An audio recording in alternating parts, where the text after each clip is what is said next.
കൊല്ലം കല്ലുവാതുക്കൽ കരിയിലക്കൂട്ടത്തിൽ ഉപേക്ഷിച്ച നവജാത ശിശു മരിച്ച കേസിൽ അമ്മ രേഷ്മയ്ക്ക് 10 വർഷം തടവും 50,000 രൂപ പിഴയും. കൊല്ലം അഡീഷണൽ സെഷൻസ് കോടതി 1 ശിക്ഷ വിധിച്ചത്. 2021 ജനുവരിയിലായിരുന്നു സംഭവം. പ്രസവിച്ച ഉടനെ വീട്ടുകാർ അറിയാതെ കുട്ടിയെ ഉപേക്ഷിക്കുകയായിരുന്നു. ജുവനൈൽ ജസ്റ്റിസ് ആക്ട് പ്രകാരം 1 വർഷം കഠിന തടവ് ഉൾപ്പെടെ 10 വർഷം തടവും 50,000 രൂപ പിഴയുമാണ് കോടതി വിധിച്ചത്. പ്രോസിക്യൂഷൻ ഭാഗത്തു നിന്ന് 31 സാക്ഷികളെ വിസ്തരിക്കുകയും 66 രേഖകൾ ഹാജരാക്കുകയും ചെയ്തു. നേരത്തെ 1 വർഷം ജയിൽവാസം അനുഭവിച്ചതുകൂടി പരിഗണിച്ച് തുടർന്ന് 9 വർഷം ശിക്ഷ അനുഭവിച്ചാൽ മതിയാകും. 304 പാർട്ട് 2 പ്രകാരം 10 വർഷം കഠിന തടവും 75 JJ act juvenile justice act 75 പ്രകാരം 1 ഇയർ 1 വർഷം കഠിന തടവാണ് ശിക്ഷിച്ചിരിക്കുന്നത്. വലിയ ശിക്ഷ എന്ന് പറയുമ്പോൾ കൊലപാതകമല്ല കോടതി കണ്ടെത്തിയിട്ടുള്ളത്, മനഃപൂർവ്വമല്ലാത്ത നരഹത്യ. വളരെ വൃത്തിഹീനമായ സാഹചര്യത്തിലാണ് ഈ കുട്ടിയെ പ്രസവിക്കുന്നത്, ഒരു ബാത്റൂമിൽ.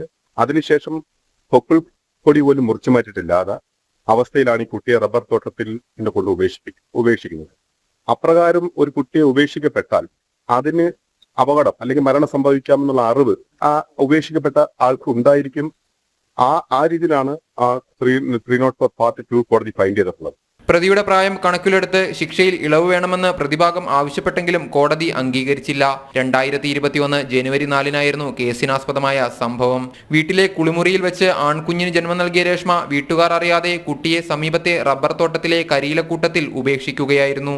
പിറ്റേ ദിവസം അവശനിലയിൽ കണ്ടെത്തിയ കുട്ടിയെ കൊല്ലം ഗവൺമെന്റ് മെഡിക്കൽ കോളേജ് ആശുപത്രിയിലും തിരുവനന്തപുരം SATയിലും പ്രവേശിപ്പിച്ചെങ്കിലും ജീവൻ രക്ഷിക്കാനായില്ല.